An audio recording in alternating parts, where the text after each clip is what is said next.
Hello, my name is E05 and today I'll be doing the digital badging for how to use a 25 milliliter Buret. So first we're going to rinse the Buret with water. And for that we can just pour in the water, and I'll be using a filter. I'll be using a funnel. And as you can see here, we have a container.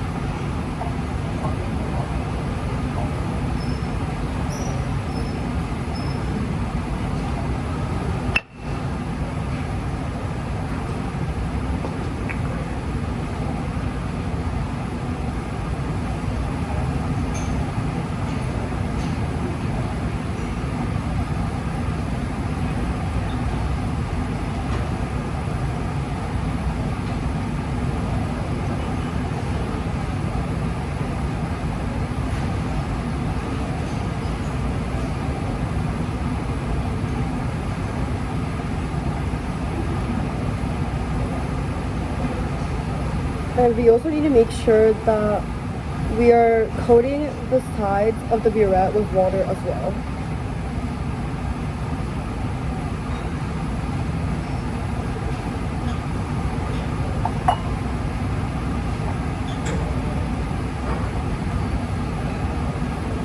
Another thing that we can do is that we can use a pressure pipette to coat the sides of, especially the top of the Buret. And we can do this by putting in water in the pressure pipette and twisting the Buret so the walls are evenly coated with water. And as you can see, this Buret has no problem in dispensing the liquid.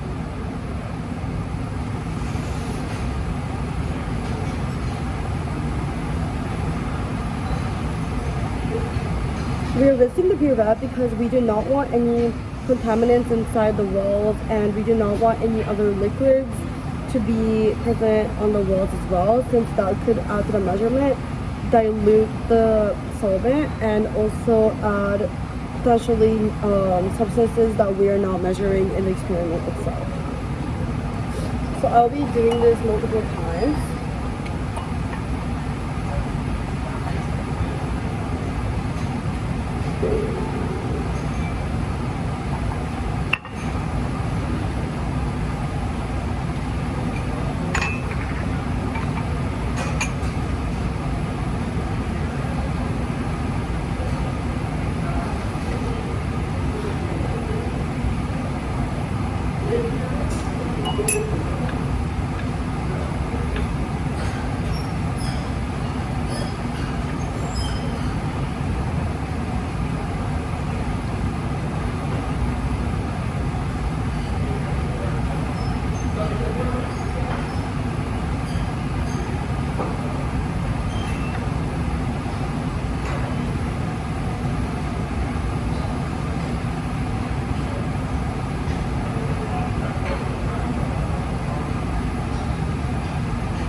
And in this digital badging, we are using water as our titrant. So if you have a different titrant, then you would be rinsing the Buret with a titrant again in the same manner and making sure it dispenses correctly, especially because when you're using a different liquid or a different substance for titration and the titrant is different, then you do not want water droplets to be on the walls, since that could be a factor of dilution.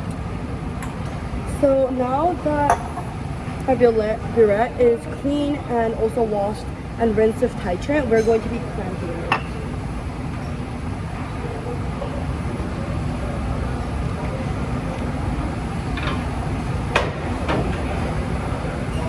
So here we have the stand and we have the cloth.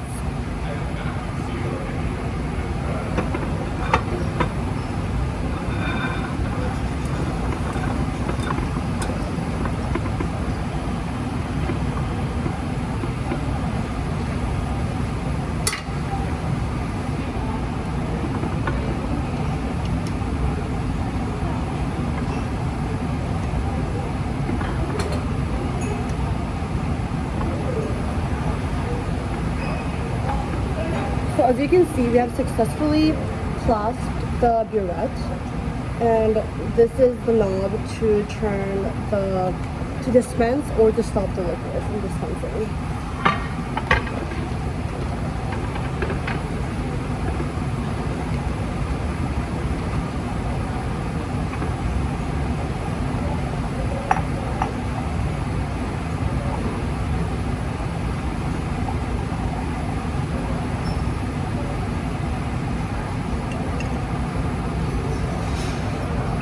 So with the beaker underneath, we want to also make sure that the Buret is in the whatever container that is being into, so we do not want to have spillage. With the funnel on the top, we're going to fill our Buret with the titrant, in this case water.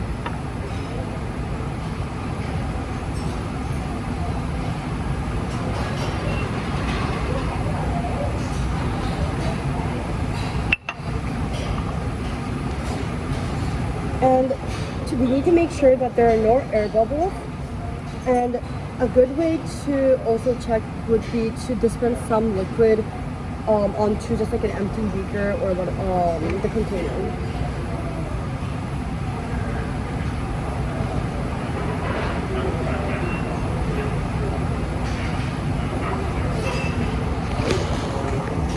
As you can see, there are no air bubbles throughout the Buret and in the tip either.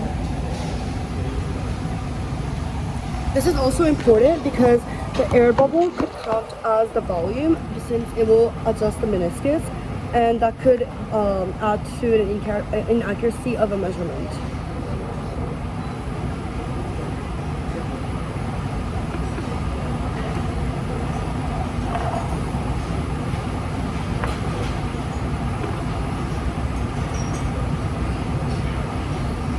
So now I'll be dispensing the titrant into the flask using a stopcock. However, before that, we're going to be reading the meniscus. So we have a meniscus reader right here. There's a contrast because we need to know where the meniscus is, and this just provides a more accurate reading. And it'll be used like this.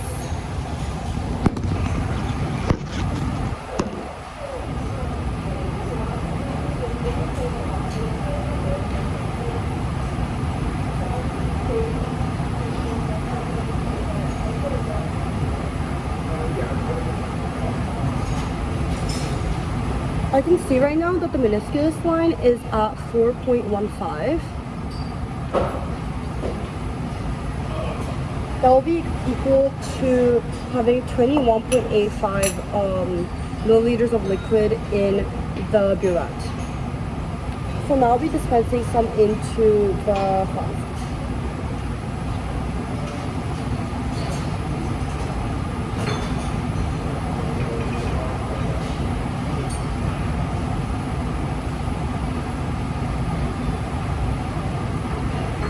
As you can see, adjusting the stopcock will adjust the speed of the dispensing, and turning it close to the stop holding line will make it so that it will be droplets and not a streamline. So now that we've successfully dispensed our liquid, I'll be reading the meniscus again.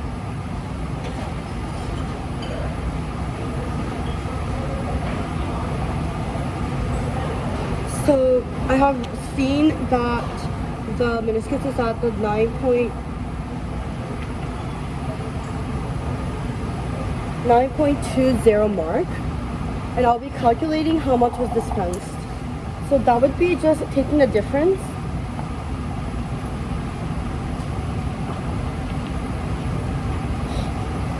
and we can tell that since the first line was 4.15 and the last line was 9.20, then 5.05 milliliters of liquid was dispensed by the titration. Thanks.